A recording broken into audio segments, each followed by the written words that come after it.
سرسر ہوتی ہے بہت زیادہ نماز میں کرنا.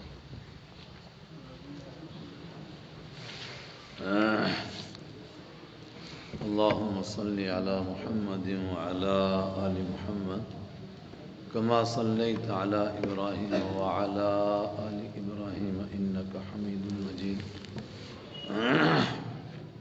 اللهم بارك على محمد وعلى آل محمد كما باركت على إبراهيم وعلى آل إبراهيم إنك حميد مجيد. أعوذ بالله من الشيطان الرجيم. بسم الله الرحمن الرحيم. هذا وإن للطاغين لشر مآب جهنم يصلونها فبئس المهاد. هذا فليذوقوه حميم وغساق وآخر من شکلہ ازواج. سورہ صاد چل رہی ہے. قیامت کا منظر بیان کیا اور خاص صوت سے کل آپ نے جنت کے مناظر دیکھے. وَإِنَّ لِلْمُتَّقِينَ لَحُسْنَ مَآب، اور بے شک پرہیزگاروں کے لیے لحسن مآب بہترین ٹھکانہ ہے. اور بہت مبالغہ ہے اس میں، لفظی معنی ہے ان کے لیے ٹھکانے کی خوبی ہے. کیا زبردست ٹھکانہ ہے. کیا ہے وہ؟ جنات عدن، ہمیشہ رہنے کے باغ ہیں. مفتحتاً، کھلے ہوئے ہیں. لہم، ان کے لیے الابواب، دروازے. کب سے کھلے ان کا انتظار کر رہے ہیں. کب متقی پہنچیں. متقی وہاں پہنچے کیا ہوگا؟ متکئین فیہا، متکئین ٹیک لگا کر بیٹھے ہوں گے. فیہا، ان باغوں میں بے فکری کی علامت، ٹیک لگا کر بیٹھے ہوں گے. یدعون فیہا، وہ مانگ رہے ہوں گے جنت میں. بفاکہۃ، میوے. کثیرۃ، بہت زیادہ. ہر قسم کے، اور ہر قسم کے میووں کے بھی کئی کئی قسمیں وہ مانگ رہے ہوں گے. وشراب، اور پینے کی چیزیں مانگ رہے ہوں گے. وعندہم قاصرات الطرف، اور ان کے پاس ہوں گی قاصرات الطرف، نگاہوں کو جھکانے والیاں. اطراب، جو ان کی ہم عمر ہوں گی. یہ قرآن پاک کا کمال ہے.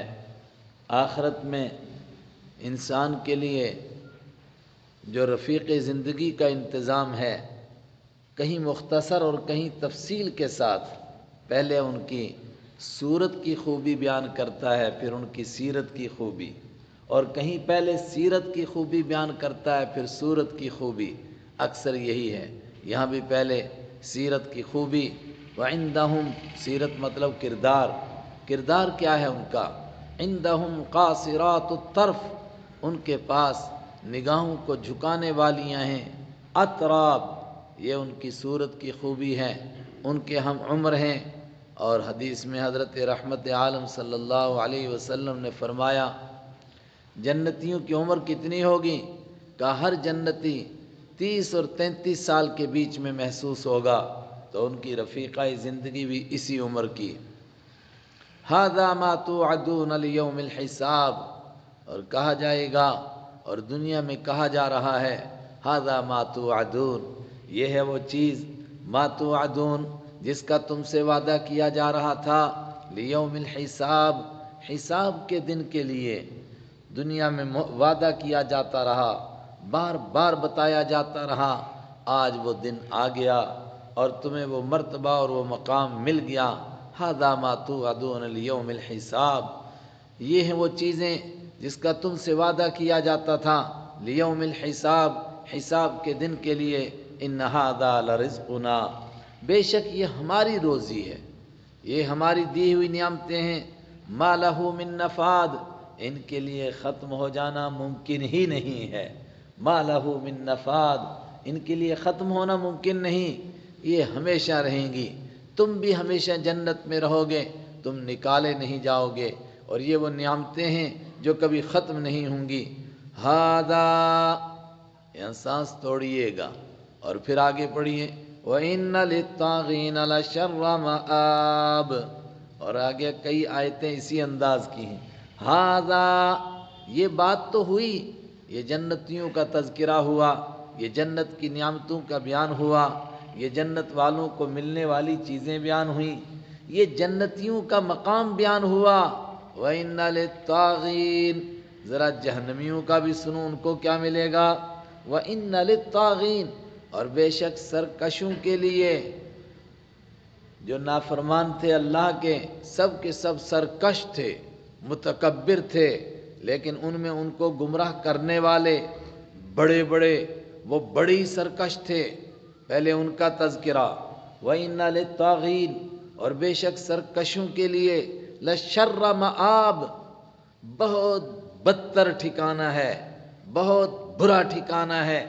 جس طرح اوپر تھا لَحُسْنَ مَآبٍ، اور اس کے لفظی معنی کیا تھے، ٹھکانے کی خوبی ہے، تو ان کے لیے لَشَرَّ مَآبٍ، ان کے رہنے کی برائی ہے، یعنی کتنا برا ٹھکانہ ہے ان کا، اور انسان تصور نہیں کر سکتا جتنا برا ٹھکانہ ہے۔ آگ جل رہی ہے، آگ میں پڑے ہیں، اس گھر میں ہیں جس کی دیواریں بھی آگ کی، جس کا چھت بھی آگ کا، جس کا فرش بھی آگ کا، اور اوپر سے قطعت ثیابہم، ان کے لیے کپڑے کاٹے گئے، ان کی ٹوپی بھی آگ کی، ان کا کرتا بھی آگ کا، ان کے کپڑے آگ کے، ان کا جوتا آگ کا۔ اللہ اکبر، اس سے برا کیا ٹھکانہ ہو سکتا ہے۔ اور کھانے کے لیے تھور، اور پینے کے لیے ابلتا ہوا پانی، لَشَرَّ مَآبٍ، کتنا برا ٹھکانہ ہے، اس سے برا مقام کیا ہو سکتا ہے۔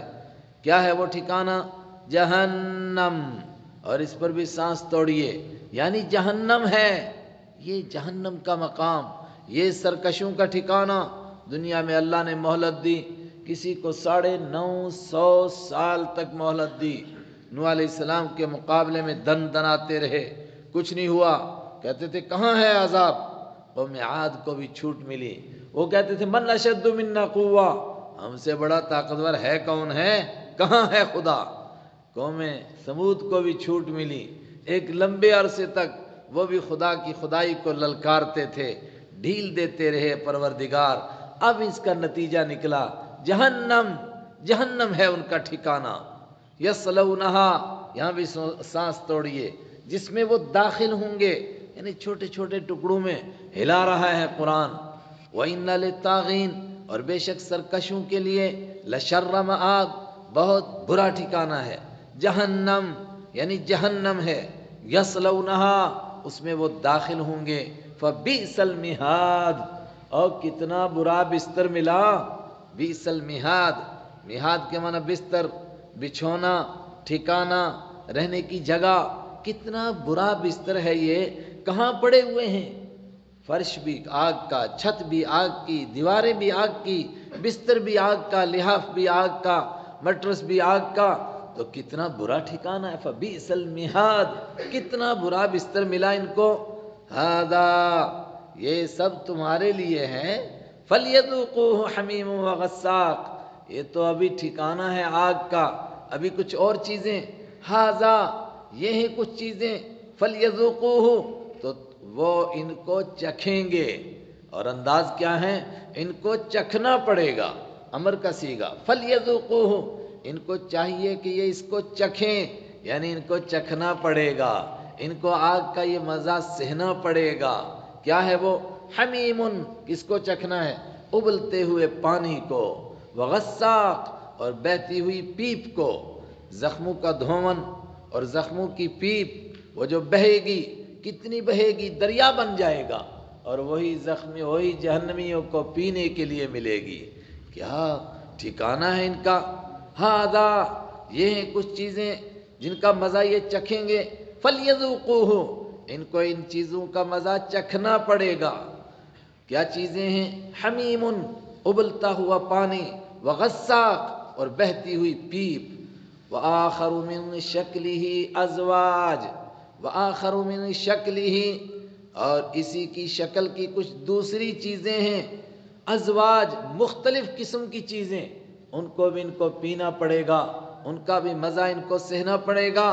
اور ایک حدیث میں اس کی تفسیر اس طرح کی گئی کہ وہ لوگ جو دنیا میں شادی شدہ تھے مگر حلال ان کو اچھا نہیں لگتا تھا، پھر بھی بدکاریاں کرتے تھے، ان کے لیے علامان والحفیظ ایسی سزا جس کا تصور نہیں کر سکتا ہے انسان، کہ کیا ہوگا کہ جسم زخمی ہوں گے اور زخموں سے اندر سے گندی قسم کی بدبودار قسم کی پیپ نکلے گی، وہ خاص طور سے ان لوگوں کو ملے گی۔ وآخر من شکلہ، اور کچھ دوسری چیزیں ہیں، من شکلہ، اسی قسم کی ازواج، اسی قسم کی مختلف قسمیں کی، اس سے ملتی ہوئی ابلتے ہوئے پانی سے اور بہتی ہوئی پیپ سے۔ ھذا فوج مقتحم معکم، پھر کیا ہوگا؟ اوپر کہا تھا نا ان للطاغین، بڑے سرکشوں کے لیے برا ٹھکانہ ہے، اور میں نے وہاں عرض کیا بڑے سرکش کون؟ جو دوسروں کو گمراہ کرتے تھے، چاہے وہ مذہب کے ٹھیکیدار تھے، چاہے برادریوں کے اور قوموں کے اور علاقوں کے ٹھیکیدار تھے، جو دوسروں کو بھی گمراہ کرتے تھے، خود بھی گندے کام کرتے تھے، دوسروں سے بھی کراتے تھے، یہ تھے للطاغین، بڑے سرکش۔ یہ تو پہلے جہنم میں جا چکے ہیں، فرعون پہلے گیا، حامان پہلے گیا، قارون پہلے گیا، اب پیچھے پیچھے اس کی قوم آئے گی، قرآن اس کا منظر دکھاتا ہے۔ ھذا، یہ فوج مقتحم معکم، یہ ایک بڑی لشکر ہے، یہ ایک بڑی جماعت ہے، مقتحم معکم، تمہارے ساتھ گھسنا چاہتی ہے۔ اب تمہارے ساتھ سے مراد کون ہیں؟ یہ جو پہلے گئے ہیں جہنم میں، انہیں بڑے بڑے لیڈر، اب ان کے پیچھے ان کے مریدین، ان کے چیلے اور ان کے ماتحت یا ان کی رعایا جو ان کی وجہ سے گمراہ ہوئی تھی، وہ پیچھے پیچھے آ رہی ہیں، اس کے لیے کہا جا رہا ہے مقتحم معکم، یہ بڑی جماعت ہے، اس کا ٹھکانہ ہی کیا، تم تو تھوڑے ہی تھے، یہ بڑی جماعت ہے، مقتحم معکم، یہ تمہارے ساتھ گھسنا چاہتی ہے۔ اقتحم یقتحم، کسی تنگ گلی کو کراس کرنا، سورہ بلد میں ہم پڑھتے ہیں فلاقتحم العقبہ، کہ انہیں کراس کیا اس نے گھاٹی کو، مشکل تنگ راستے کو، یہ اس تنگ راستے میں تمہارے بیچ میں گھسنے والے ہیں، گھسے جا رہے ہیں۔ کون ہیں یہ لوگ؟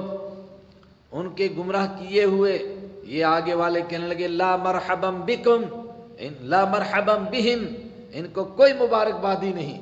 جب کوئی باہر سے آتا ہے، اندر والے لوگ خوشی کا اظہار کرتے ہیں ان کے آنے کے لیے، تو کیا کہتے ہیں؟ کوئی کہتا ہے خوش آمدید، کوئی کہتا ہے جی بسم اللہ آیا نو، کوئی ویلکم کرتا ہے موسٹ ویلکم، آئیے بہت اچھا آپ کا آنا مبارک ہو گیا۔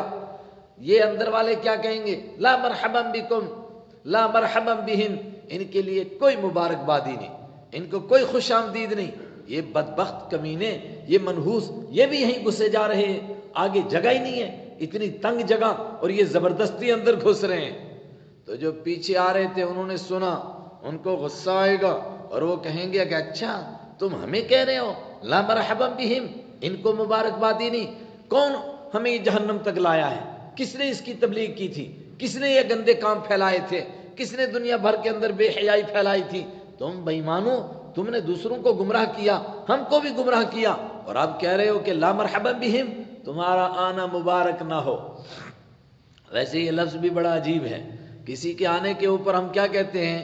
خوش آمدید، آپ کا آنا مبارک ہو، اردو میں ویلکم، عربی میں تو اس کا بڑا عجیب معنی پڑے گا ویل لکم، تمہارے لیے بربادی ہو، چلو ویلکم۔ دوسرے لوگ کہتے ہیں جی بسم اللہ، مختلف الفاظ ہوتے ہیں، لیکن عربی میں اس کے لیے کیا لفظ ہے؟ لا مرحبا بہم، مرحب رحاب سے نکلا، رحاب کے معنی کشادہ میدان، تو اندر والے گویا باہر والوں کو کہتے ہیں آپ کے لیے کھلی جگہ ہے، آپ کے لیے ہمارے دلوں میں جگہ ہے، لیکن یہ اندر والے کہہ رہے ہیں لا مرحبا بہم، ان کو کوئی مبارکبادی نہیں، لا مرحبا بہم انہم صال النار، بے شک یہ بھی صال النار، جہنم میں گھسنے والے ہیں۔ ارے کہیں اور چلے جاتے، تمہیں اور ٹھکانہ نہیں ملا، یہیں گھس رہے ہو؟ انہوں نے جواب دیا جو بعد میں آ رہے ہیں، پیچھے سے آ رہے ہیں، قالوا بل انتم لا مرحبا بکم بل انتم، بلکہ تم ہو وہ بدبخت لوگ، لا مرحبا بکم، تمہارے لیے کوئی مبارکبادی نہیں، تم بھول گئے اپنے کرتوت، تم نے ہم کو گمراہ کیا، تمہاری وجہ سے ہمیں یہ دن دیکھنے پڑے، تم نے یہ گندے کام دنیا بھر کے اندر پھیلائے، اور آپ کہتے ہو لا مرحبا بہم لا مرحبا بکم، تمہیں کوئی مبارکبادی نہیں، تمہارے لیے کوئی خوش آمدید نہیں، انتم قدمتموہ لنا، انتم تم ہو وہ، انتم تم ہو وہ، وہی بس اردو میں لفظ تم ہے تو عربی میں انتم تم ہو وہ، قدمتموہ تم نے آگے کیا ہے، ہو اس کو، لنا ہمارے لیے، تم ہی تو اس مصیبت میں ہمیں مبتلا کرنے کا ذریعہ بنے ہو، تم ہی نے تو بے حیائیوں کے کاموں کو عام کیا، اتنا کیا کہ ہم بھی مجبور ہوئے، تم ہی نے تو ان کاموں کی تبلیغ کی اور اس کو شہرت دی، اور تم ہی کہتے تھے دنیا میں کہ یہ اچھے کام ہیں، اور آج کہتے ہو لا مرحبا بہم لا مرحبا بکم، تمہیں کوئی مبارکبادی نہ ہو، انتم قدمتموہ لنا تم نے آگے لایا ہے، ہو اس کو، لنا ہمارے، فبئس القرار تو کتنا برا ہے یہ ٹھکانہ۔ یہ اللہ کا کلام بھی ہو سکتا ہے، ان کا بھی، جو آنے والے ہائے مر گئے کہاں پہنچے، یہ کتنی بری جگہ ہے، یہ کتنا برا مقام ہے رہنے کا، اور اللہ کی طرف سے بھی یہ جواب، فبئس القرار کتنا برا یہ ٹھکانہ ہے، کہاں آ پہنچے۔ قالوا ربنا، وہ دعا جو میں نے بہت دفعہ آپ کو یاد دلائی کہ گمراہ ہونے والے، گمراہ کرنے والوں کے لیے کیا کہیں گے، خدایا ان کو ڈبل سزا دیجئے، یہ بڑے بدبخت لوگ ہیں، یہ خود بھی ڈوبے اور ہم کو بھی لو ڈوبے، انہوں نے ہم کو بھی گمراہ کیا۔ اور کون ہیں گمراہ کرنے والے، میں نے اس کا بھی قرآن پاک سے آپ کو حوالہ دیا تھا، سورہ احزاب میں ہے، قالوا ربنا اطعنا سادتنا وکبراءنا، جو گمراہ ہونے والے ہیں وہ کہیں گے اے خدا اطعنا سادتنا، ہم نے ایک تو اپنے لیڈروں کی بات کو مانا، وکبراءنا اور اپنے بزرگوں کی بات کو مانا، تو میں نے کہا یہ دو طبقے ہو گئے، ایک مذہب کے نام پر لوگوں کو گمراہ کرنے والے اور دوسرے قوم کے نام پر لوگوں کو گمراہ کرنے والے، کہا یہ طبقہ اس نے ہم کو گمراہ کیا، یہ دو طبقے، ان کے لیے وہ کہیں گے خدایا انہوں نے ہم کو گمراہ کیا ہے لہٰذا ان کو ڈبل سزا دے۔ قالوا وہ کہیں گے ربنا اے ہمارے رب، من قدم لنا ھذا، من وہ آدمی، قدم جس نے آگے کیا ہے، لنا ہمارے، ھذا اس مصیبت کو، یہ عذاب، یہ مصیبت، یہ جہنم، یہ حالات ہمارے سامنے لائے، فزدہ تو زیادہ کر تو اس کو، عذابا ضعفا فی النار جہنم کے اندر کئی گنا زیادہ اس کو سزا دے، اس کو سخت سزا میں مبتلا کر، ڈبل سزا دے اس کو، ایک گمراہ ہونے کی اور دوسرے گمراہ کرنے کی۔ اور یہاں تو آگے جواب نہیں، لیکن وہ سورہ اعراف میں جواب گزرا، لکل ضعف ہر ایک کو ڈبل ملے گی، ولکن لا تعلمون مگر تم کو معلوم نہیں، مل رہی ہے سزا ڈبل ہر ایک کو، تم کو ڈبل اس لیے کہ میرے قرآن کو نہیں تم نے سنا اور ان بےایمانوں کے پیچھے چلتے رہے، اور ان کو ڈبل اس لیے کہ خود بھی ڈوبے اور تم کو بھی لے ڈوبے۔ اس پر وہ جملہ اچھی طرح آپ سمجھیں کہ بہت سارے لوگ جو نماز نہیں پڑھنا چاہتے، روزہ نہیں رکھنا چاہتے، دین پر نہیں چلنا چاہتے، تو بہانہ کیا کرتے ہیں، دیکھو جی مولویوں کے جھگڑے، کوئی کہتا ہے یہ کرو، کوئی کہتا ہے وہ کرو، ہم کچھ بھی نہیں کرتے، اچھا ہے جاتے ہی نہیں مسجد میں، مولویوں کے جھگڑے، انہوں نے ہمیں بہت بتاؤ جی ہم کس طریقے پر چلیں۔ اتنا کہنے سے نہیں چھوٹ جائیں گے، قیامت کے دن اگر کوئی کسی کی وجہ سے گمراہ ہوا ہے، وہ کہے جناب اس نے گمراہ کر دیا ہم کو، یہ کہنے سے جان چھوٹ جائے گی۔ وہ کہہ رہے ہیں آتیہم عذابا ضعفا فی النار فزدہم عذابا ضعفا فی النار، اے خدا ان کو دے جہنم میں ڈبل سزا۔ اور اللہ جواب کیا دے گا، لکل ضعف ولکن لا تعلمون، سب کو ڈبل ملے گی اور سب کو ڈبل مل رہی ہے، مگر تم اس کو سمجھ نہیں رہے ہو، تم کو ڈبل اس لیے کہ تم میرے قرآن کو نہیں سنتے تھے اور ان کے پیچھے چلتے تھے، میرے نبی کو نہیں دیکھتے تھے، ان کو دیکھتے تھے، اور ان کو ڈبل اس لیے کہ یہ خود بھی ڈوبے اور تم کو بھی لے ڈوبے۔ وقالوا ما لنا، عجیب منظر پیش کرتا ہے قرآن، میں نے کہا تھا سورہ صاد میں ایسا لگے گا جیسے یہ سب کچھ سامنے ہو رہا ہے۔ وقالوا ما لنا، اور وہ کہیں گے ما لنا، ہم کو کیا ہو گیا، لا نرى رجالا، ہم نہیں دیکھتے ہیں کچھ مردوں کو، کننا نعدهم من الاشرار، جن کو ہم شمار کرتے تھے برے لوگوں میں، مطلب جہنم میں پہنچا ابو جہل بھی، عتبہ بھی، شیبہ بھی، ولید بھی، مغیرہ بھی، اور بڑے بڑے ان کے سردار پہنچے جہنم میں، تو وہاں جا کر کیا کہیں گے، ارے بلال کہاں ہے یار، وہ گھٹیا آدمی، اس کو ہم سمجھتے تھے کتنا پھٹیچر قسم کا آدمی، وہ نظر نہیں آ رہا، وہ کہاں ہے غلام، وہ صہیب کہاں ہے، وہ فلاں کہاں ہے، وہ فلاں کہاں ہے، جن کو ہم کمزور سمجھتے تھے۔ جس طرح جنتی کا تذکرہ ہم نے پچھلی صورت میں پڑھا، دیکھو مقابلہ، وہاں جنتی جا کر کے دیکھے گا کہ وہ جہنمی کہاں چلا گیا۔ وہ ایک میرا ساتھی ہوتا تھا جو مجھے گمراہ کرتا تھا اور کہتا تھا انت لمن المصدقین، ارے تم بھی ان دقیانوسی باتوں کو مانتا ہے کہ مرنے کے بعد دوبارہ زندہ ہوں گے اور جنت ہے اور جہنم ہے اور یہ فیصلے ہوں گے، کیا تم بھی ان کو مانتا ہے؟ ارے وہ نظر نہیں آ رہا، پتہ نہیں گیا کہاں۔ تو وہ جنتی اس کو دیکھے گا جہنم میں، فطلع فرآہ فی سواء الجحیم، وہ جھانکے گا اور اس کو جہنم میں دیکھے گا۔ ادھر جہنمی تلاش کریں گے کن کو؟ اپنے جان پہچان کے ایمان والوں کو، اور وہ کہیں گے کہ وہ جن کو ہم گھٹیا سمجھتے تھے، جن کی مذاق اڑاتے تھے، جن کے اوپر آوازیں کستے تھے، جن کو ہم کہتے تھے بہت بیوقوف لوگ ہیں، ایسے ہیں ویسے ہیں، اور یہ قیامت تک ہوتا رہے گا۔ یہ نہیں کہ وہ تو حضرت بلال کی ایک مثال پیش کی گئی ہے، قیامت تک ایسے لوگ کھڑے ہوتے رہیں گے۔ ان ہؤلاء لضالون، کیا کرتے ہیں وہ؟ ایمان والوں کے بارے میں تبصرہ کرتے ہیں، ان ہؤلاء لضالون، یہ تو بالکل گمراہ لوگ ہیں، کچھ پتہ ہی نہیں دنیا کہاں سے کہاں پہنچ گئی، ان کو ابھی تک بس یہی چکر ہے جی، نماز پڑھنی ہے، روزہ رکھنا ہے۔ ان الذین اجرموا كانوا من الذین آمنوا يضحكون، مجرم لوگ ایمان والوں کی مذاق اڑایا کرتے تھے، کیا کہا کرتے تھے؟ ان ہؤلاء لضالون، یہ تو بالکل بھٹکے ہوئے لوگ ہیں، یہ کسی کھاتے کے لوگ نہیں۔ اور اللہ نے فرمایا وما ارسلوا علیہم، حالانکہ ہم نے ان کو ان کا ٹھیکیدار بنا کر نہیں بھیجا کہ تم دیکھو بھئی ایمان والے کہیں گڑبڑ تو نہیں کر رہے ہیں، کہیں بھٹک تو نہیں گئے، بیوقوف لوگ ہیں، عقل ہی نہیں ہے ان کو، تو یہ ان کے ٹھیکیدار بنے ہوئے تھے۔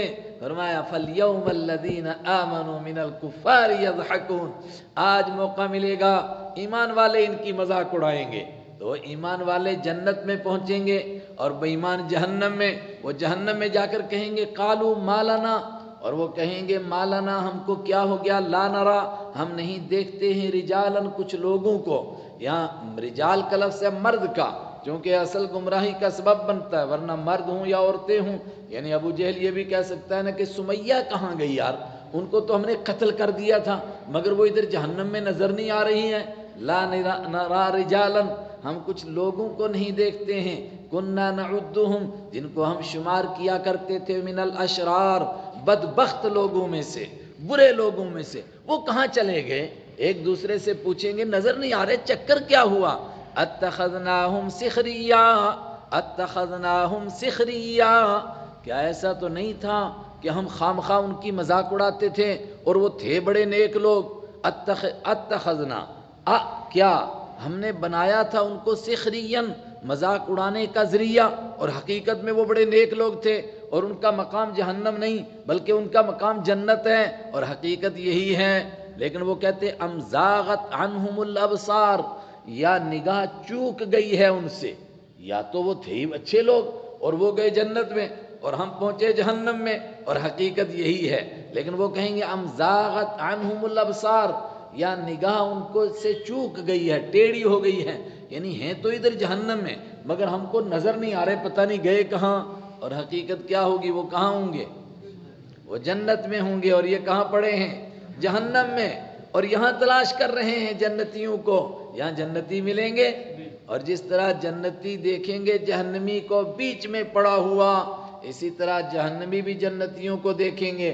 وہ بھی سورہ اعراف میں گزرا، کیوں؟ تاکہ ان کے دل جلیں، جب ایمان والوں کو دیکھیں گے جن کو ہم کمزور سمجھتے تھے، جن کو ہم برے لوگ سمجھتے تھے، وہ تو مزے مار رہے ہیں اور ہم اس مصیبت میں پڑے ہوئے ہیں، تو یہ ان کے لیے اور زیادہ سزا کا ذریعہ بنے گا۔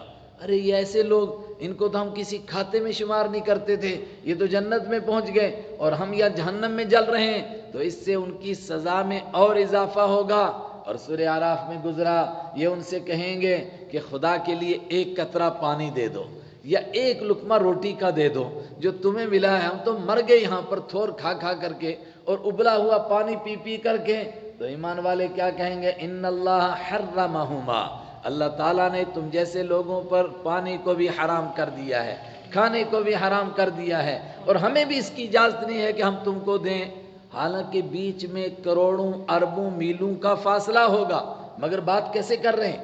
جیسے آمنے سامنے بیٹھے اور ایک دوسرے سے گفتگو کر رہے اور وہ کہہ رہے تھوڑا پانی دے دو، ذرا سی روٹی دے دو، اور یہ جواب دے رہے ہیں کہ روٹی اور پانی دونوں تم پر حرام کر دیا گیا ہے۔ اتخذناہم سخریا، کیا ہم نے ان کا مذاق بنایا تھا؟ ام زاغت عنہم الابصار، یا ان سے نگاہ چوک گئی ہے، یعنی ہیں تو ادھر مگر ہم کو نظر نہیں آ رہے۔ ان ذالک لحق، ان ذالک لحق، اوہو اللہ فرماتا ہے قسم بخدا سنو، ان ذالک بے شک یہ ساری کی ساری باتیں لحق بالکل برحق ہیں، اسی طرح ہوگا۔ ایمان والے پہنچیں گے جنت میں، بے ایمان پہنچیں گے جہنم میں، اور اسی طرح ایمان والے بھی تبصرہ کریں گے، جہنمی بھی تبصرہ کریں گے۔ ان ذالک بے شک یہ سب کا سب حق بالکل سچ ہے۔ کیا ہے سچ؟ تخاصم اہل النار، جہنمیوں کا آپس میں جھگڑنا اور لڑنا۔ اس کے مقابلے میں ایمان والے، اگر دنیا میں کوئی آپس میں کھٹ پٹ بھی تھی، دو نیک ہیں ایمان والے ہیں مگر کسی وجہ سے کھٹ پٹ ہو جاتی ہے، یہ ناممکن نہیں ہے، تو قرآن پاک نے کہا وَنَزَعْنَا مَا فِي صُدُورِهِم مِّنْ غِلٍّ، ہم جس کو جنت میں لے جائیں گے، جنت کے گیٹ سے پہلے ہی ان کے دل سے ایک دوسرے کا کینہ نکال دیں گے۔ وہاں جنت میں پہنچیں گے ان کو یاد ہی نہیں رہے گا کہ دنیا میں کبھی ہمارا جھگڑا بھی ہوا تھا، اور وہاں آپس میں ملیں گے تو وہاں کیا ہوگا؟ تحیتہم فیہا سلام، ایک دوسرے کو السلام علیکم السلام علیکم۔ اس کے مقابلے میں جہنمی آپس میں ملے، اور خاص طور سے بڑے گہرے دوست جو گمراہ کرتے تھے اور جو گمراہ ہوتے تھے، دونوں ملے مگر دونوں ایک دوسرے کو گالیاں، دونوں ایک دوسرے کو بد دعائیں، لا مرحبا بہم، اور وہ کہہ رہے ہیں لا مرحبا بکم، تم کو مبارک نہ ہو، تم کو مبارک نہ ہو۔ ان ذالک لحق، یہ بالکل سچ ہے۔ کیا ہے سچ؟ تخاصم اہل النار، جہنم والوں کا جھگڑا کرنا۔ قل، اے میرے حبیب صلی اللہ علیہ وسلم فرما دیجئے، انما انا منذر، بے شک میں آگاہ کرنے والا ہوں۔ مطلب یہ ذکر کیے ہوئے پچھلے قصوں کے اوپر غور کرو ذرا۔ حضرت رسول اکرم صلی اللہ علیہ وسلم نے سب سے پہلے حضرت داؤد علیہ السلام کا قصہ سنایا قرآن کی زبانی، اور اس کے بعد سلیمان علیہ السلام، پھر ایوب علیہ السلام، پھر ابراہیم، اسماعیل علیہ السلام۔ ان تمام کا قصہ اللہ کے حبیب نے کس طرح سنایا؟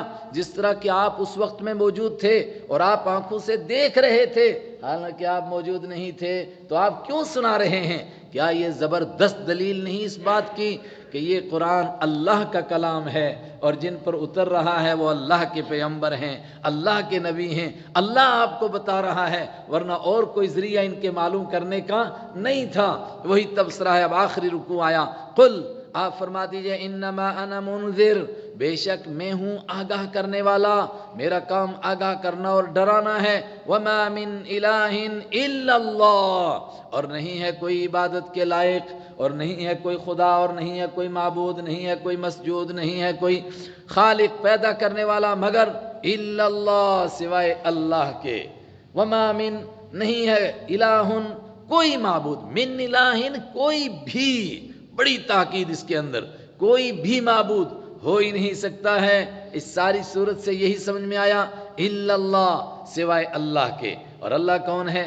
الواحد، جو اکیلا ہے، القہار، جو سب پر غالب ہے، وہ جو چاہتا ہے سو ہوتا ہے، اور اس کے سوا پوری کائنات کچھ بھی چاہے کچھ بھی نہیں ہوتا ہے۔ اس نے چاہا موسیٰ علیہ السلام غالب آئے، فرعون کا بیڑا غرق ہو گیا۔ اللہ نے چاہا نوح علیہ السلام غالب آئیں، نوح علیہ السلام غالب آئے۔ اگر کوئی دوسرا خدا ہوتا تو وہ اپنے چاہنے والوں کو غالب کر دیتا۔ اس نے چاہا ایوب علیہ السلام تندرست ہوں، ہو گئے۔ یہ تمام واقعات اس پر دلالت کرتے الواحد، وہ اکیلا ہے، القہار، وہ سب پر غالب ہے۔ وہ کون ہے؟ رب السماوات والارض، وہ آسمانوں کا رب ہے، والارض، وہ زمین کا رب ہے، وما بینہما، اور اس کے بیچ کی پوری کائنات کا رب ہے۔ اور رب کے معنی پیدا کرنے والا بھی ہے، پروردگار بھی ہے، خالق بھی ہے، مالک بھی ہے، رازق بھی ہے، سب کچھ ہے۔ رب السماوات، وہ آسمانوں کا رب، والارض، وہ زمین کا رب، وما بینہما، اور اس کے بیچ کی چیزوں کا رب، العزیز، وہ غالب ہے، الغفار، وہ بہت بخشنے والا ہے۔ یہ جو کچھ بیان کیا گیا یہ چھوٹی باتیں ہیں۔ قل ہوا نبأ عظیم، اے میرے حبیب صلی اللہ علیہ وسلم بتا دیجئے، قل، آپ فرمائیے، ہوا نبأ عظیم، یہ بہت بڑی خبر ہے۔ یہ پیچھے کی پوری خبریں دے دیں اللہ کے حبیب صلی اللہ علیہ وسلم، یتیم مکہ نے، جنہوں نے آج تک کوئی پرانی کتاب نہیں دیکھی، جنہوں نے تورات اور انجیل و زبور کو کبھی نہیں پڑھا، جنہوں نے آج تک ان کتابوں کے پڑھنے والوں سے کبھی ملاقات نہیں کی، تو کیا یہ چھوٹی بات ہے؟ قل ہوا نبأ عظیم، آپ فرما دیجئے یہ بہت بڑی خبر ہے۔ انتم عنہ معرضون، مگر تم اس خبر سے منہ موڑنے والے ہو۔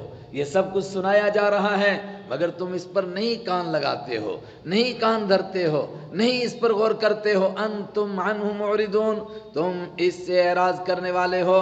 اور یہ بھی ترجمہ کیا گیا، یہ جو جنت کا بیان ہوا، یہ جہنم کا بیان ہوا، اوپر یہ محشر کا بیان ہوا، قل ہوا نبأ عظیم، یہ چھوٹی بات ہے، یہ بہت بڑی خبر ہے۔ آگ کا گھر، انسان اس آگ کے کنویں کی طرف دوڑا جا رہا ہے اور کبھی سوچتا بھی نہیں ہے کہ میں آگ کے کنویں میں جا رہا ہوں، میں کس تباہی سے دو چار ہونے والا ہوں، میں کس ہلاکت کے گڑھے میں گرنے والا ہوں، غور ہی نہیں کرتا ہے۔ قل ہوا نبأ عظیم، آپ فرما دیجئے یہ بہت بڑی خبر ہے۔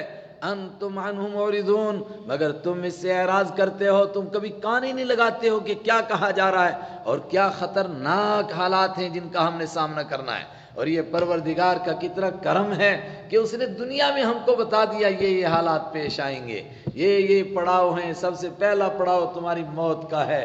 یہاں پر پتہ چلے گا یوم تبیض وجوہ وتسود وجوہ، کچھ چہرے کالے پڑ جائیں گے، کچھ چہرے چمکنے لگ جائیں گے، اس کے بعد قبر کے حالات، اس کے بعد محشر کے حالات، اس کے بعد جنت اور جہنم کا فیصلہ۔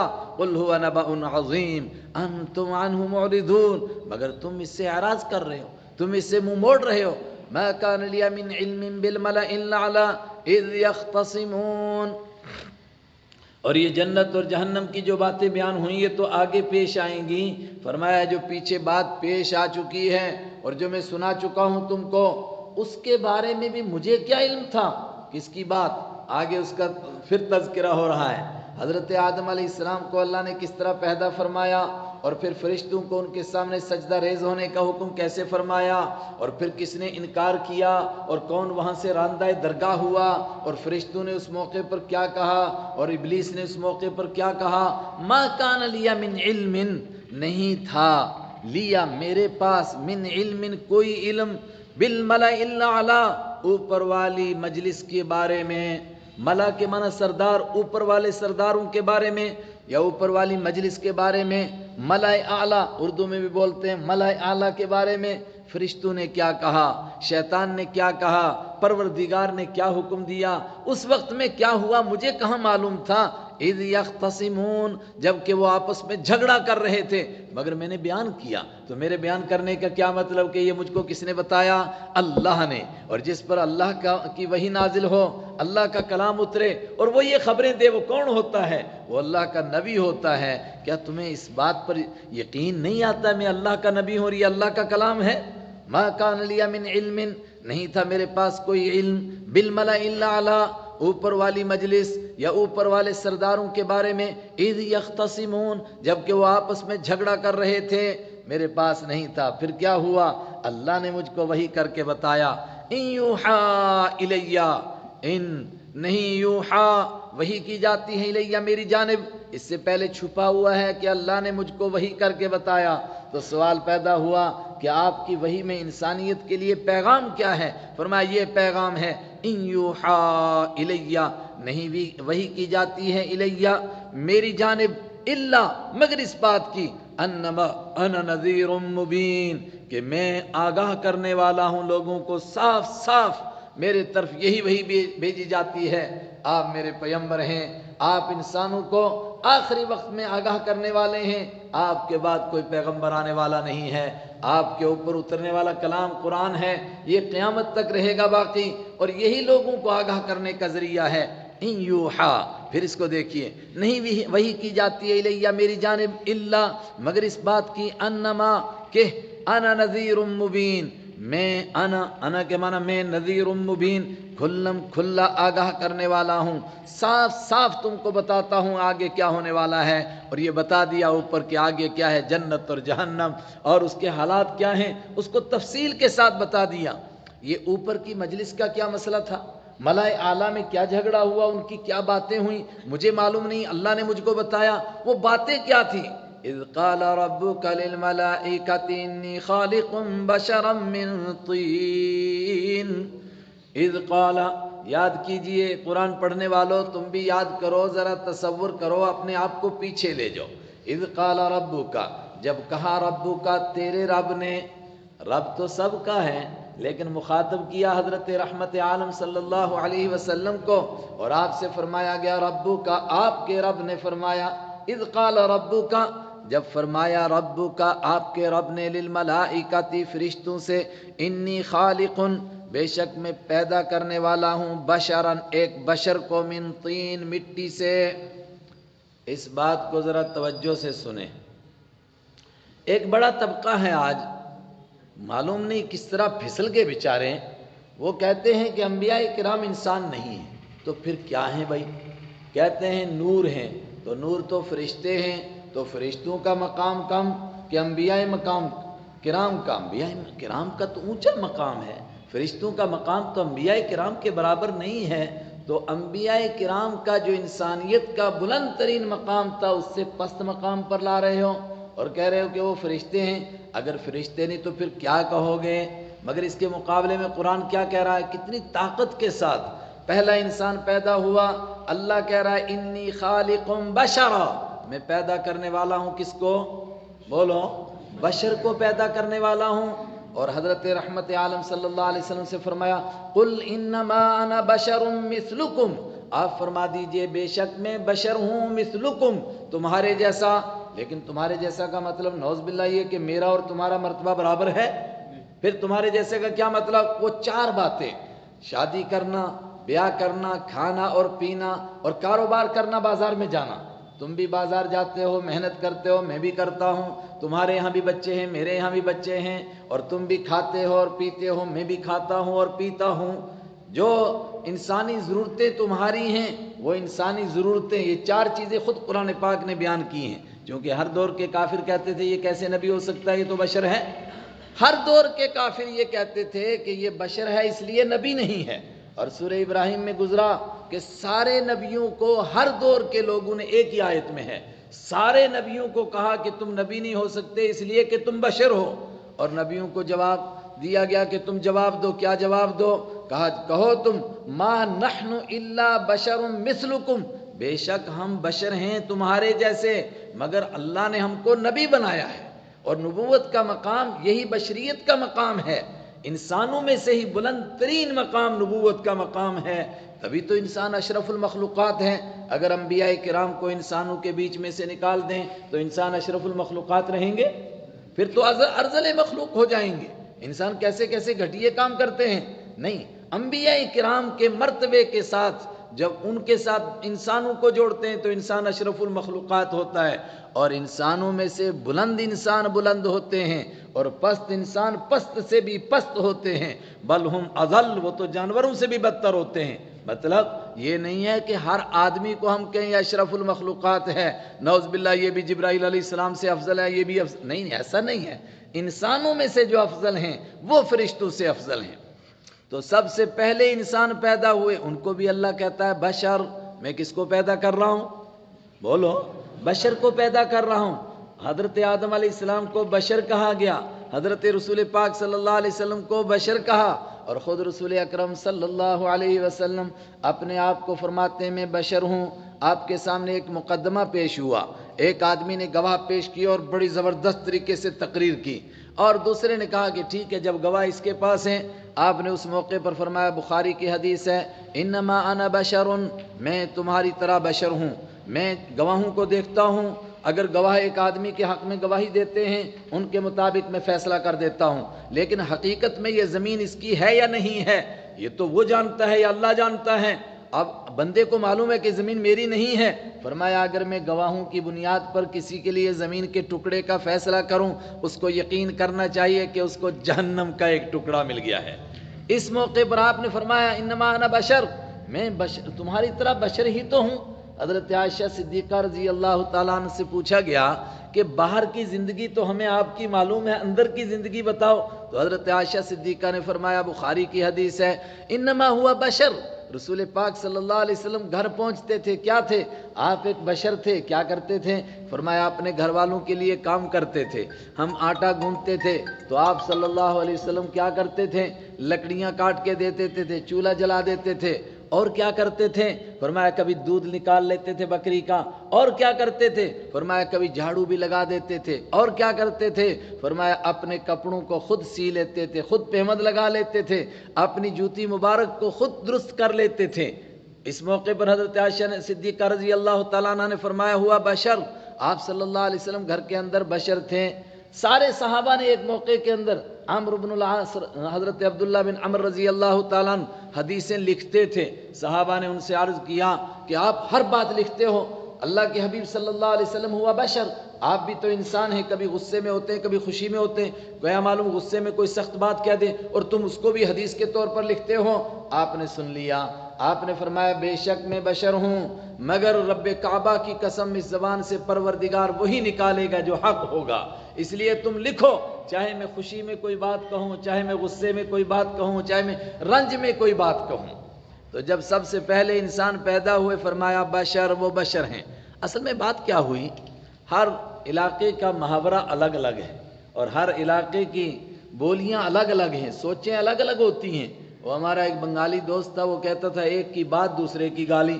میں نے کہا کیسے تم بولتے ہو بال، اگر ہمارے یہاں بال بول دیں گے تو مار مار کے 32 کے 32 باہر نکالیں گے۔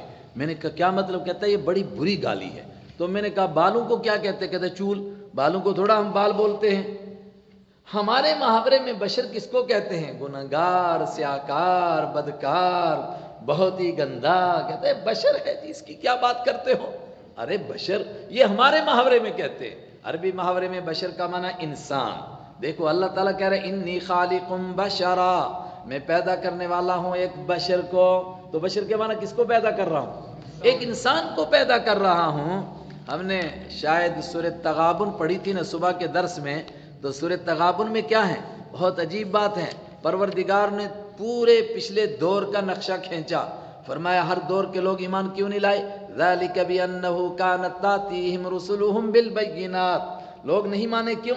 یہ بات اس وجہ سے ہوئی کہ سارے کے سارے رسول جب ان کے پاس آتے تھے اللہ تعالیٰ کی نشانیاں لے کر، فقالوا ابشر، تو لوگ کہتے تھے ہائے بشر، یہدوننا، یہ ہماری رہنمائی کریں گے؟ ہماری رہنمائی کرنے کے لیے فرشتے مر گئے کیا؟ فرشتے کیوں نہیں اترتے ہیں؟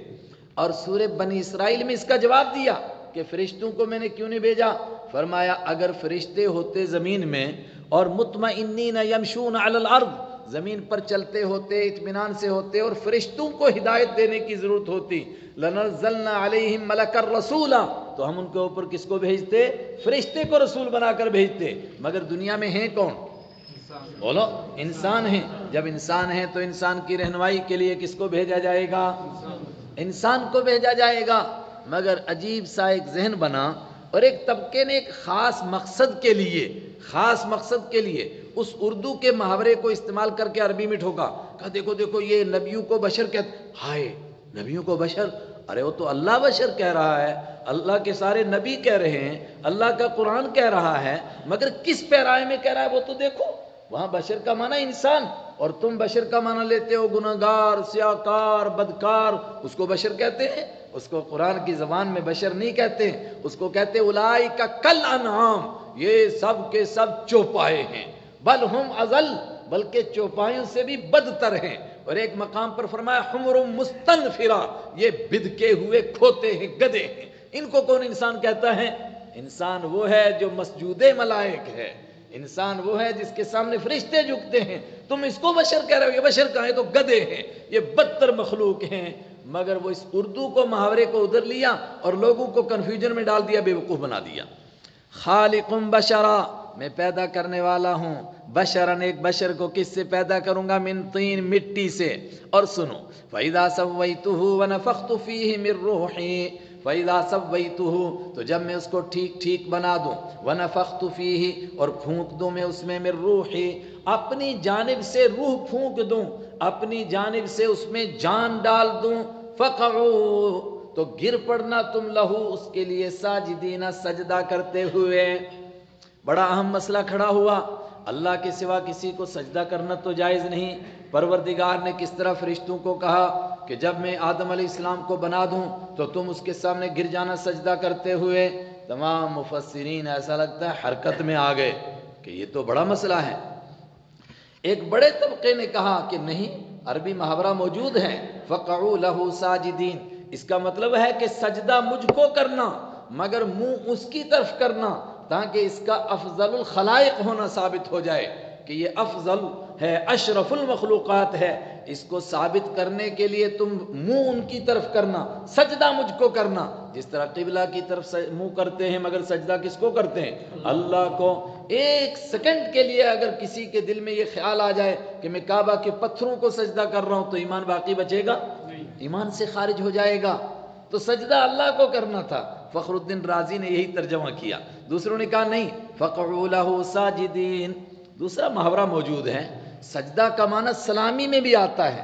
اور سورہ یوسف میں حضرت یوسف علیہ السلام جب بادشاہ بنے اور والد صاحب بھی پہنچے اور بھائی بھی پہنچے اور دوسرے رشتہ دار پہنچے تو قرآن پاک نے کہا خروا لہ سجدا، جھک گئے ان کے سامنے سجدہ کرتے ہوئے۔ تو سجدہ کرتے ہوئے کیا کہ جب وہ بادشاہ بنے تو ان سب نے ان کو کیا کیا؟ سجدہ کیا، سلامی پیش کی۔ اور سلامی کس طرح پیش کی جاتی ہے؟ ذرا جھک کر کے۔ اور یہ ترجمہ بھی بہت پہلے سے جو ہے، یہ نہیں ہے کہ کسی نے بعد میں کیا، یہ صحابہ اور تابعین کے زمانے سے ہے کہ لا وضع الجبہۃ علی الارض، یہاں سجدے سے مراد پیشانی کو زمین پر رکھنا نہیں ہے، بل انحناء، بلکہ تھوڑا جھک کر کے سلامی پیش کرنا ہے۔ اور سلامی پیش کرنے کا طریقہ ہی کیا ہے کہ آدمی کیا کرے؟ ذرا جھک جائے۔ آج بھی کوئی ولی عہد بناتا ہے، بڑا بناتا ہے تو ساری مجلس کھڑی ہو جاتی ہے اور کھڑے ہو کر تھوڑا جھکتے ہیں۔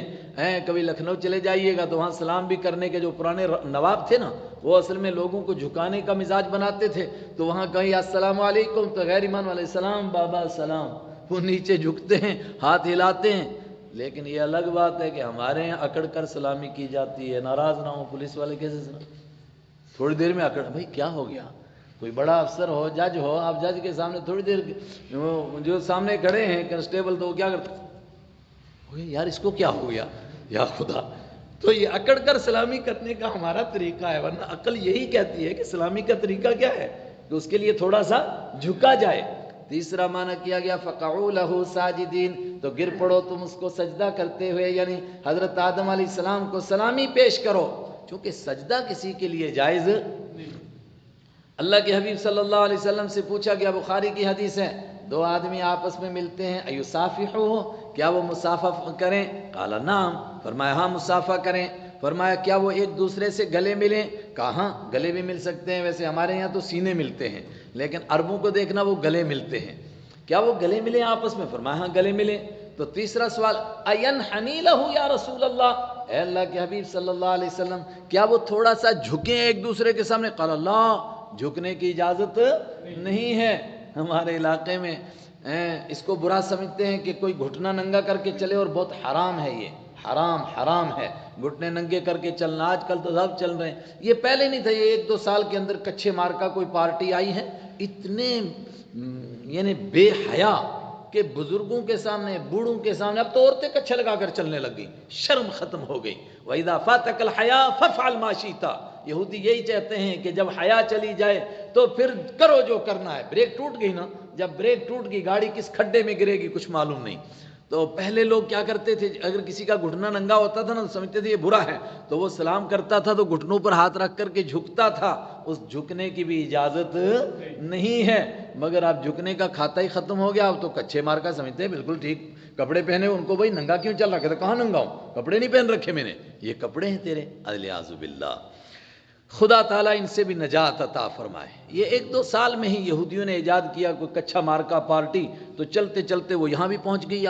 اب تو کچھ لوگ نماز پڑھنے کچھا لگا کر آ جاتے ہیں، یہاں تک کہ وہ کچھا لگاتے ہیں نماز پڑھنے آ جاتے ہیں، شرم نہیں آتی ان کو، اور اپنے آپ کو دیندار سمجھتے ہیں۔ ارے قرآن پڑھو نا، یا بنی آدم خذوا زینتکم عند کل مسجد، او آدم کے بیٹو ہر نماز کے وقت میں زینت اختیار کرو۔ زینت کا مطلب تمام فقہا نے لکھا کہ جس آدمی کے پاس 1000 روپے کا سوٹ ہے اور نماز کے وقت میں 1000 کے بجائے وہ 500 کا لگاتا ہے، مکروہ ہے۔ اس کے پاس موجود ہے، کیوں نہیں لگاتا اچھا کپڑا؟ لیکن خاص طور سے جماعت کی نماز میں. اگر گھر کے اندر نماز پڑھ رہا ہے تو پرائیویٹ ملاقات ہے، جیسے ہے ویسے پڑھ سکتا ہے، لیکن کسی افسر کے سامنے ٹروزر لگا کر نہیں جاتا ہے. اللہ کے سامنے کچھے لگا کر پہنچ گیا، اور یہ کچھا مار کی پارٹی تو خدا بچائے حرم میں پہنچ گئی ہے. اب وہاں دیکھا ہم نے کچھے لگا کر کے گھس گئے. کیوں؟ اس لیے کہ بڑے ہی وہ ایسے ہیں نا، الناس والا دین ملوکہم، تو ان کو دیکھا یہ بھی کچھے لگا کر کے گھس گئے. خذوا زینتکم عند کل مسجد، اے ایمان والو ہر نماز کے وقت میں زینت اختیار کرو. جو تمہارے پاس کپڑے میسر ہیں ان میں سب سے اچھے کپڑے لگاؤ، جتنے اچھے ہو سکے اتنے اچھے کپڑے لگاؤ. امام ابو حنیفہ رحمۃ اللہ علیہ آخری وقت میں جب گرفتار ہوئے اور جیل سے ان کا جنازہ نکلا، اور گرفتار کس لیے ہوئے کہ وقت کی حکومت کہتی ہے جج بنوں، اور حضرت فرماتے ہیں مجھے ملازمت نہیں کرنی ہے. آج ملازمت کرنے کے لیے لوگ جیل میں جاتے ہیں اور مرتے ہیں جیل میں جا کے، وہاں نہ کرنے کے لیے جیل میں گئے. فرمایا میں نہیں ملازم بننا چاہتا ہوں، میں نہیں جج بنوں گا. اس پر جیل میں بھیج دیے گئے. تو ان کے لیے لکھا ہے کہ ہر جمعے کو کیا کرتے تھے، وہ بہترین سوٹ لگاتے تھے، بہترین خوشبو لگاتے تھے، اور اس کے بعد گیٹ پر جاتے کہتے گیٹ کھول مجھے جمعہ پڑھنا ہے. وہ کہتا تھا حضرت آپ جیل میں ہیں، میں تو گیٹ کیپر بیچارہ ایک ادنا سا ملازم ہوں، میں آپ کو کیسے چھوڑ سکتا ہوں. تو ساتھیوں نے پوچھا حضرت ہر جمعہ آپ کو جاتے ہیں، آپ کو تو معلوم ہے. کہا معلوم ہے، میں حجت پوری کرنا چاہتا ہوں. خذوا زینتکم عند کل مسجد، پہلے پوری طرح تیاری کرتا ہوں، اس کے بعد جا کر گیٹ کو نوک کرتا ہوں. اور اس نے جواب دیا اب قیامت کے دن یہی جواب دے گا، یہ جانے اس کا آقا جانے. بات دور نکل گئی. میں نے کہا جھکنے کی اجازت، فقعوا لہ ساجدین، جھکنے کی اجازت تو اللہ کے سوا کسی کے لیے نہیں ہے. اللہ کے حبیب صلی اللہ علیہ وسلم نے فرمایا کسی کے لیے نہیں. کوئی آدمی مجلس میں باہر سے آئے اور آگے والے کھڑے ہو جائیں سب کے سب، بالکل اجازت نہیں. اللہ کے حبیب نے فرمایا جو آدمی یہ چاہتا ہو کہ میں مجلس میں جاؤں اور لوگ مجھے دیکھ کر کے کھڑے ہو جائیں، اس کو تیار رہنا چاہیے، اس کو جہنم کا پل بنایا جائے اور لوگ اس کے اوپر سے گزریں. لیکن چونکہ ہم کلاس میں جاتے ہیں، بس وہ نرسری سے شروع کیا ہے تو وہ اندر سے سلام کرتے ہیں. باہر اس سے کوئی آیا، بھائی اس ٹیچر باہر سے آ رہا ہے تو السلام علیکم کہے، نہیں وہ تھوڑا اندر سے بچے کہتے السلام علیکم سر، اور سب کھڑے ہو جاتے ہیں. تو جب وہاں سے سیکھا ہے تو پھر کہاں وہ عادت جائے گی، بے ساختہ ہی کھڑے ہو جاتے ہیں، چاہے ارادہ بھی نہ ہو، لیکن ایک دم کیوں، اس لیے کہ عادت بنائی گئی ہے نا بڑی محنت کے ساتھ کہ کس طرح انسانوں کو جھکنا ہے، کیسے چھوٹا اور بڑا بننا ہے. اللہ کے حبیب نے برابر کیا، فرمایا نہیں سارے انسان برابر ہیں، کوئی کسی کے سامنے نہیں جھکے گا. پھر یہ آدم علیہ السلام کے سامنے فرشتوں کو کیوں جھکایا گیا؟ میں نے دو جواب دیے. کیا جواب دیا؟ پہلا ان کو قبلہ بناؤ، سجدہ کس کو کرو؟ اللہ کو. دوسرا جواب کیا دیا؟ خالی جھک کر کے سلامی پیش کرو، سجدہ کرنا مقصد نہیں ہے. اور تیسری تفسیر صحابہ نے بہت ساروں نے یہی تفسیر کی، فرمایا نہیں یہ سجدہ ہی تھا، مگر جب اللہ نے حکم دیا تو حرام کس نے کیا ہے؟ اللہ نے. اور جب اللہ نے کہہ دیا سجدہ کرو تو پھر اس میں کیا حرمت رہ گئی؟ سجدہ غیر اللہ کو کرنا حرام، لیکن جب اللہ ہی کہے کہ کر تو فرشتوں کو کس نے حکم دیا؟ اللہ نے دیا. تو کہا گنجائش نکل آئی. فقعوا لہ ساجدین، تو گرد پڑنا تم سجدہ کرتے ہوئے. پھر کیا ہوا؟ فسجد الملائکہ، حضرت آدم علیہ السلام میں روح پھونک دی گئی، اور پھر فرشتوں کے سامنے ان کا مقابلہ بھی ہو گیا. وہ پہلے پارے میں گزر گیا کہ فرشتوں سے انہیں کہا اس کو پیدا کرتے ہو، یہ تو آپس میں جھگڑیں گے، لڑیں گے اور خون بہائیں گے، خون خرابہ کریں گے. فرمایا اچھا مقابلہ کر کے دیکھ لو. اور فرشتوں کو بھی پوچھا گیا کہ ان چیزوں کے نام بتاؤ، نہیں بتا پائے. آدم علیہ السلام سے پوچھا گیا، آدم علیہ السلام نے سب بتا دیے. فرمایا میں وہ جانتا ہوں جو تم نہیں جانتے. زمین کے اندر اللہ کی خلافت کا جو کام یہ مخلوق کر سکتی ہے وہ تمہارے بس میں ہی نہیں ہے. یہ مخلوق کیا کرے گی؟ اللہ کا حکم ہوگا چوروں کے ہاتھ کاٹو تو کوئی چوری کرے گا تبھی تو یہ ہاتھ کاٹیں گے. فرشتوں میں چوری کون کرے گا؟ کوئی کر ہی نہیں سکتا ہے. یہ وہ مخلوق ہے جو اس کام کو کر سکتی ہے، اس لیے اسی کو پیدا کرنا ہے.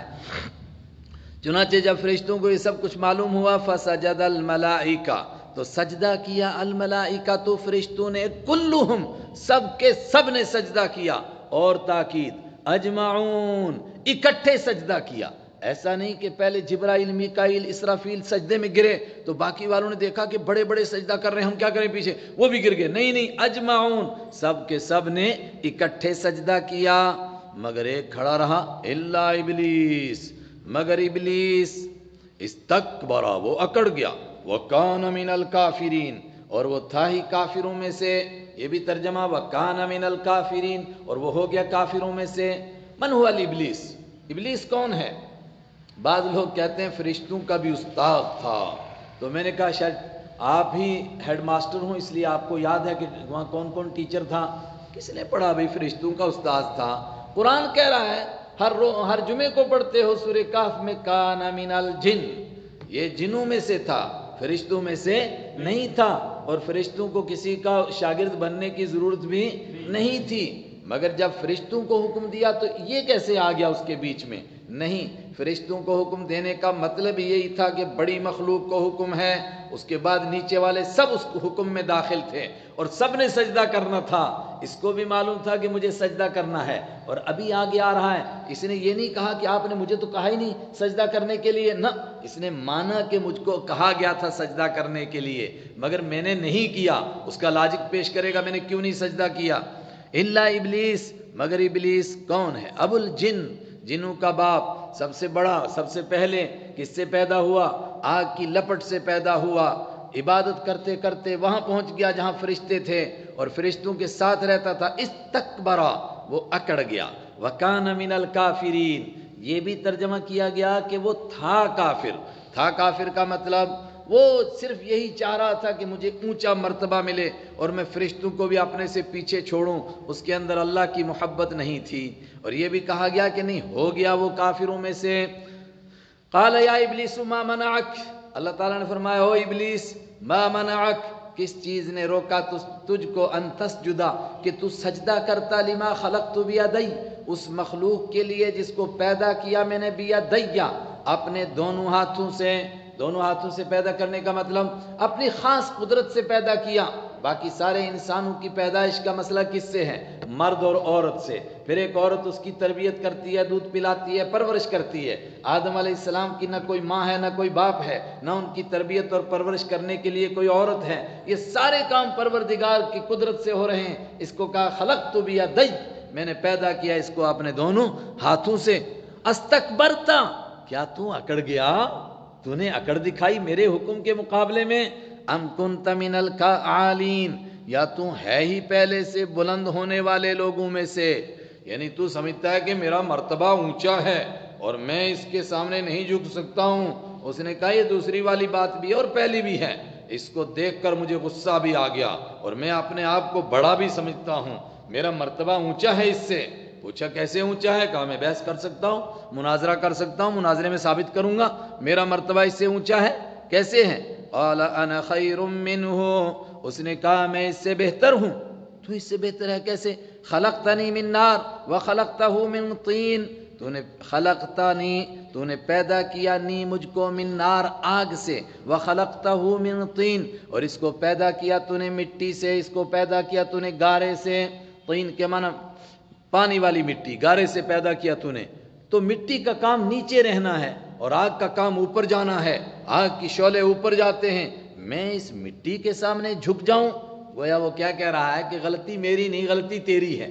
اگر تو نے اس کے سامنے مجھے جھکانا تھا تو الٹا کرنا تھا، مجھے پیدا کرنا تھا مٹی سے، اس کو پیدا کرنا تھا آگ سے، تو مٹی نیچے رہتی ہے، میں اس کے سامنے جھک جاتا۔ تو نے مجھ کو پیدا کیا آگ سے، اس کو پیدا کیا مٹی سے، تو خطا میری ہے یا تیری؟ یہ تو نعوذ باللہ اللہ سے مناظرہ کر رہا ہے کہ تیری خطا ہے، تیری غلطی ہے یہ۔ اور آگے ایک بڑی اہم بات ہے جس سے ایک اور بات سمجھ میں آئے گی۔ کیا؟ شیطان نے کہا کہ مجھے مہلت دیجئے، اس موقع پر وہ کہتا ہے مجھے مہلت دیجئے۔ اللہ تعالیٰ غضبناک ہے، وہ پھر مہلت مانگ رہا ہے، کیوں؟ اس کو معلوم ہے کہ اللہ تعالیٰ کے ہاں جو دعا کی جاتی ہے وہ قبول ہوتی ہے، اس کا مطلب کہ وہ عارف باللہ بھی ہے، اللہ کو پہچانتا ہے، اس کی صفات سے، اس کی شان معافی سے واقف ہے، اس کی شان عفو و درگزر سے واقف ہے، ڈھیل سے واقف ہے کہ اللہ تعالیٰ ڈھیل دیتا ہے، تبھی تو یہ سوال کرتا ہے۔ اس کا مطلب وہ عابد بھی ہے، وہ عارف بھی ہے، سب کچھ ہے، تو پھر کیوں نہیں اس نے ایسا کیا؟ اس کو محبت نہیں نصیب ہوئی۔ جس کو عشق نصیب ہو جائے، محبت نصیب ہو جائے، وہ کبھی آرڈر کے اوپر پوچھتا نہیں کہ ایسا کیوں کرنا ہے۔ ابراہیم علیہ السلام پوچھتے ہیں کہ اچھا مجھے آگ میں ڈال دیا جائے اور یہ بڑے بڑے بدماش یہ کنارے پر کھڑے رہیں اور میں ایسے ہی مر جاؤں؟ نہ، یہ نہیں سوال کیا۔ بلکہ میں نے شاید کبھی سنایا تھا، ابن تیمیہ علیہ الرحمہ نے اس موقع پر ایک روایت نقل کی ہے، وہ کہتے ہیں کہ سند بے شک کمزور ہے، لیکن یہ الفاظ بتاتے ہیں کہ یہ نبی ہی کے الفاظ ہیں۔ کیا الفاظ تھے؟ کہا ہر نبی پر جب کوئی مصیبت آئی تو اس نے دعا کی۔ ابراہیم علیہ السلام کی کوئی دعا نہ قرآن میں موجود ہے نہ حدیث میں موجود ہے۔ کہتے ہیں میں تلاش میں چل پڑا کہ کہیں کوئی روایت ملے، تو مجھے روایت ملی کہ ابراہیم علیہ السلام کو جب آگ میں ڈالا جا رہا تھا تو حضرت جبرائیل علیہ السلام نے آ کر کے کہا ابراہیم آپ کو آگ میں ڈالا جا رہا ہے، آپ اللہ سے دعا کیوں نہیں کرتے اللہ آپ کو کی حفاظت فرمائے؟ کہا انہو یرا حالی، جو آگ میں ڈال رہا ہے وہ میرا حال جانتا ہے، اگر وہ آگ میں ہی ڈالنا چاہتا ہے تو میں کون ہوتا ہوں یہ کہنے والا کہ نہیں نہیں آگ میں مجھے مت ڈال، میں تو اللہ کے حکم پر چلنے والا ہوں۔ اسی کے اوپر کسی نے کہا کہ کبھی کوئی سیلاب آیا تھا نا، تو کوئی بزرگ کا نام تھا شاہ دولہ، تو لوگ اس کے پاس دوڑے کہ حضرت دعا کیجئے سیلاب آ رہا ہے، تو انہوں نے کہا کہاں پہنچا؟ کہا فلاں جگہ پہنچا، تو انہوں نے بھی وہ پھاوڑا لیا، کھودنے والا رمبشم لیا، تو پانی کے آگے آگے کھود کر کے راستہ بنانے لگے۔ لوگوں نے کہا حضرت آپ بیڑا غرق کرو گے، آپ تو اور بستی کی طرف پانی کو لا رہے ہو۔ کہا جدھر میرا مولا ادھر شاہ دولہ، اگر خدا تمہارا بیڑا غرق کرنا چاہتا ہے میں کیوں کہوں خدا کو مت غرق کر؟ اچھی بات ہے جلدی غرق ہو تمہارا بیڑا، تم نے کچھ کرتوت کیے ہوں گے نا ایسے۔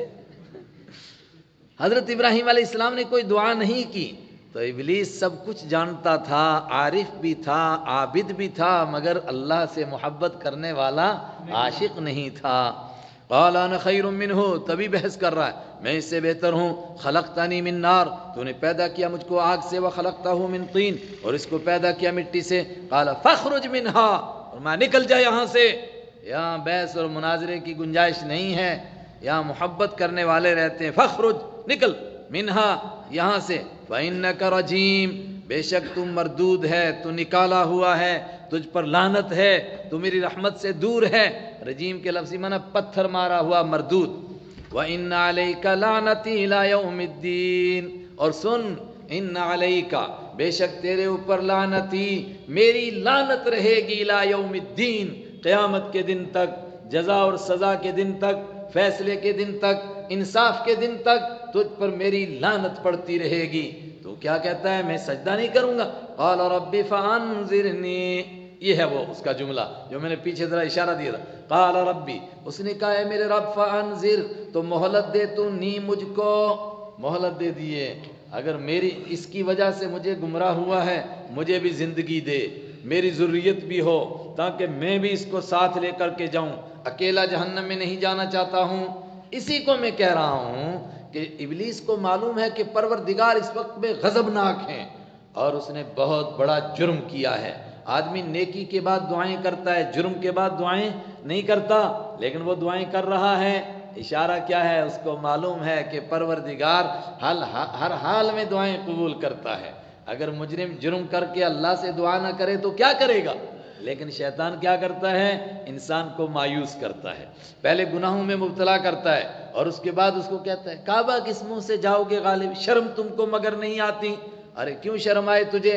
کہتے ہیں جی 100 چوہے کھا کے بلی حج کو چلی، 100 چوہے نہیں، لاکھ چوہے کھا کر کے چلے، اللہ کہتا ہے تب بھی آ جا۔ قل یا عبادی الذین اسرفوا علی انفسہم لا تقنطوا من رحمت اللہ، یعنی غالب کا یہ شعر بھی اسی کی ابلیس کی ترجمانی کرتا ہے، کس منہ سے جاؤ گے، شرم تم کو مگر نہیں آتی؟ نہیں، جانا تو وہیں ہے، اور تو کوئی جگہ ہی نہیں جہاں جائیں، جب جانا وہیں ہے، اسی کا در ہے، تو جیسے بھی ہوں گے، گنہگار ہوں گے، سیاہکار ہوں گے، جو بھی حالت ہوگی اسی کے سامنے پیش کریں گے۔ اللہ کو ہماری حالت معلوم ہے۔ لا تقنطوا من رحمت اللہ، میری رحمت سے مت مایوس ہو جاؤ، مگر یہ شیطان کا گر ہے جہاں انسان سے شرک کراتا ہے۔ اب انسان سوچتا ہے میں نے تو اتنے گناہ کیے، میری توبہ تو قبول ہوگی نہیں، تو وہ دوڑ کر امام صاحب کے پاس، مفتی صاحب، مولوی صاحب کے پاس جائے گا، اور پھر کہے گا حضرت آپ دعا کر دیجیے، میں تو گنہگار آدمی ہوں، میری دعا کہاں؟ اور اکثر لوگ کہتے ہیں ان کو، وہ کہتے ہیں جی دعا کرنا، ہم کہتے ہیں آپ بھی دعا کی، او جی ہماری کہاں سنتا ہے۔ قاضی ثناء اللہ صاحب پانی پتی رحمۃ اللہ نے لکھا، یہ جملہ کہنے سے بندہ کافر ہو جائے گا، بیوی کو طلاق ہو جائے گی۔ میری کہاں سنتا ہے؟ تو نعوذ باللہ وہ اللہ کو بہرا کہہ رہا ہے، اور یہ کہنے والا نعوذ باللہ اللہ کی شان میں گستاخی کر رہا ہے، تو کیا کافر نہیں ہو گیا؟ جب کافر ہو گیا تو بیوی کو طلاق نہیں ہو جائے گی کیا؟ یہ چھوٹا مسئلہ ہے۔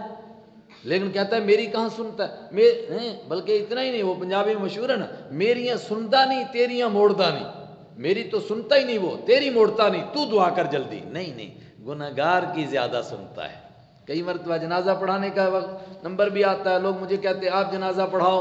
میں کہتا ہوں اگر آپ پڑھا سکتے ہیں، آپ کے والد ہیں، آپ کا بیٹا ہے، آپ کی والدہ ہیں، آپ جس درد کے ساتھ جنازے میں دعا کر سکو گے وہ میں نہیں کر سکوں گا. اور حضور نے کیا فرمایا، جب کسی کا جنازہ پڑھو اخلصوا لہ بالدعاء، اس کے لیے دل سے دعا کرو، دل سے دعا. اب دل سے دعا تو وہی کرے گا نا جس کو درد ہوگا. وہ پنجابی میں کہا ہے کہ درداں باج آہ نہیں نکلتی، جیسے کہ مسالوں کے بغیر کھانا نہیں بنتا ہے. درد ہوگا تبھی تو اس کی آہ نکلے گی، مگر وہ دعا نہیں کرتا ہے. وہ میرے جیسے آدمی وہ کہتا ہے چلو جی آپ کو اتنا ہدیہ دیں گے، آپ تھوڑی دعا کر دینا. اس سے کیا دعا ہوگی، کیا قبولیت ہوگی؟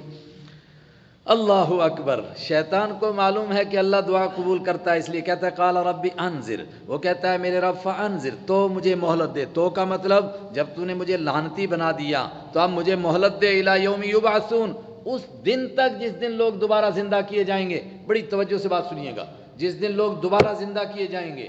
دوبارہ زندہ کرنے کا مطلب کہ جب مریں گے قیامت آئے گی تب تک نہیں، بلکہ اس کے بعد جب دوبارہ زندہ ہوں گے تب تک مجھے مہلت دو، یہاں تک کہ جب دوبارہ زندہ ہوں تو میں اس کو پھر گمراہ کر سکوں. یا چلو اس وقت تک مہلت دے، اس وقت میں نہ ہو، لیکن جب سب لوگ مریں تب میں نہ مروں اور میں ان کو پھر بھی گمراہ کرتے رہوں اس وقت میں بھی. آگے اللہ کا جواب سنو، قال فإنك من المنظرین، فرمایا ہاں بے شک، انک من المنظرین، تو مہلت دیے ہوئے لوگوں میں سے، جا تجھے مہلت مل گئی، مگر کب تک؟ الی یوم الوقت المعلوم، اس دن تک جس کا وقت متعین ہے. جب دوبارہ زندہ کریں گے تب تک نہیں، بلکہ جس دن کا وقت متعین ہے. کون سا دن؟ فرمایا جب قیامت آئے گی، جب سب کے سب مریں گے تب تک تجھے مہلت ہے، اس کے بعد تجھے مہلت. اس کا مطلب کہ جب قیامت آئے گی ساری کائنات مرے گی تو مسٹر ابلیس بھی بولو نا مر جائے گا، اس کو زندگی حاصل نہیں ہوگی. اور ایک روایت اس کے ساتھ اور جوڑ لو، حضرت رسول اکرم صلی اللہ علیہ وسلم نے فرمایا وہ قیامت ان پر آئے گی جو اس وقت میں زندہ ہوں گے، اور آج جو مر رہے ہیں ان کی قیامت آ رہی ہے، اس لیے کہ جو مر گیا اس کے بعد تو وہ کچھ کر نہیں سکتا، نہ نیکی نہ برائی. تو کیا اس آیت سے یہ نہیں سمجھ میں آیا کہ جب ہم مر جاتے ہیں تو اس کے بعد بھی شیطان کسی کو گمراہ کر سکتا ہے؟ بولو نا. شیطان قبر میں پہنچ جائے، ہم سے پوچھا جائے من ربک، تیرا رب کون ہے؟ شیطان کے بول میں ہوں تیرا رب ہیں. ہم سے پوچھا جائے ما تقول فی ھذا الرجل، تو نبی صلی اللہ علیہ وسلم کے بارے میں کیا کہتا ہے؟ شیطان کہتے نہیں بول دے میرے بارے میں بول دے. تیرا دین کیا ہے؟ شیطان کہتے بول تیرا دین شرک والا دین ہے. ایسا ہو سکتا ہے؟ وہ کب تک گمراہ کرے گا؟ بولو جب تک آدمی کی جان نکلتی. اب اس طبقے کو کیا کہیں گے جو قبروں پر اذانیں دینے لگ گیا؟ پوچھا یہ اذان اللہ کے نبی نے دی؟ کہتا ہے بالکل نہیں دی. صحابہ نے کبھی دی؟ کہتے بالکل نہیں دی. تابعین نے، تبع تابعین نے، چاروں اماموں نے، بڑے بڑے اولیاء کرام، شیخ عبد القادر جیلانی رحمۃ اللہ علیہ جیسے بزرگوں نے دی؟ کہتے نہیں دی. تو حضرت آپ کیوں دے رہے ہیں؟ کہتے ہیں آپ نے نہیں پڑھا ہے اذان کی وجہ سے شیطان بھاگ جاتا ہے، اس وقت میں شیطان اس کو گمراہ کرتا ہے، ہم اذان دیتے تاکہ شیطان بھاگ جائے. واہ مسٹر، شیطان کو بھگانے کا بڑا اچھا طریقہ دیکھا. حضور کو یہ طریقہ نہیں معلوم ہوا. اسی کو امام مالک رحمۃ اللہ علیہ نے کہا جو دین کے اندر نئی بات نکالتا ہے وہ دبے لفظوں میں یہ کہنا چاہتا ہے کہ حضور نے دین پورا نہیں کیا، چھپا کر رکھا تھا، ایک بات باقی تھی وہ میں بتا رہا ہوں. یعنی قبروں پر اذان دینا حضور نے چھوڑ دیا تھا، اب میں بتا رہا ہوں. اللہ اکبر. انہی لوگوں کے لیے کہا من وقر صاحب بدعت فقد ہدم الدین، جس آدمی نے ایسے بدعتی کا احترام کیا اس نے دین کی جڑوں کو کھود دیا. کیوں؟ جب بدعتیں گڑھنے والوں کا احترام ہوگا تو لوگ اور بدعتیں گڑھیں گے. یار ایک بدعت پر میرا اتنا احترام ہو رہا ہے، اتنی واہ واہ ہو رہی ہے، لہذا میں کل کو اور 10-15 گھڑ کے لاؤں گا. اس پر بڑا احترام ہوا تو اس نے اور گھڑنا شروع کیا. یہ معاشرے کے اندر احترام کے لائق نہیں، تحقیر کے لائق ہیں، تاکہ دوسرا کوئی بدعت گھڑنے کے لیے کھڑا نہ ہو. قال فبعزتک لاغوینہم اجمعین، شیطان نے کہا تیری عزت کی قسم لاغوینک، پھر تو ضرور بالضرور گمراہ کروں گا ہم ان کو اجمعین، سب کے سب کو چھوڑوں گا نہیں. ان کی وجہ سے میں جہنم میں گیا، اب میں بھی نہیں چھوڑوں گا. الا عبادک منہم المخلصین، لیکن فوراً وہ بھی کہتا ہے ہاں تیرے کچھ بندے ہیں جو میرے قبضے میں آنے والے نہیں ہیں، الا عبادک مگر تیرے بندے، منہم ان میں سے، المخلصین خالص کیے ہوئے۔ اور یہ سورہ صافات میں لفظ ہم نے بار بار پڑھا تھا، گویا وہاں جن کو مخلص کہا جا رہا تھا، یہاں بتایا یہ وہ طبقہ ہے جو شیطان کے قبضے میں نہیں آتا ہے، یہ خالص کیے ہوئے لوگ ہیں۔ اللہ تعالیٰ نے فرمایا اچھا یہاں یہ بات نہیں، سورہ حجر میں ہے، اللہ تعالیٰ نے فرمایا اچھا تو گمراہ کرے گا، فرمایا جا جا جو تو کر سکتا ہے کر، ان عبادی لیس لک علیہم سلطان، جو میرے دین پر چلنا چاہیں گے میرے بندے، ان کو تو جبری طور پر گمراہ نہیں کر سکے گا، الا من اتبعک من الغاوین، ہاں جو تیرے پیچھے چلنا چاہیں گے ان کو تو گمراہ کرے گا، جو نہ چلنا چاہے اس کو گمراہ کر دیں۔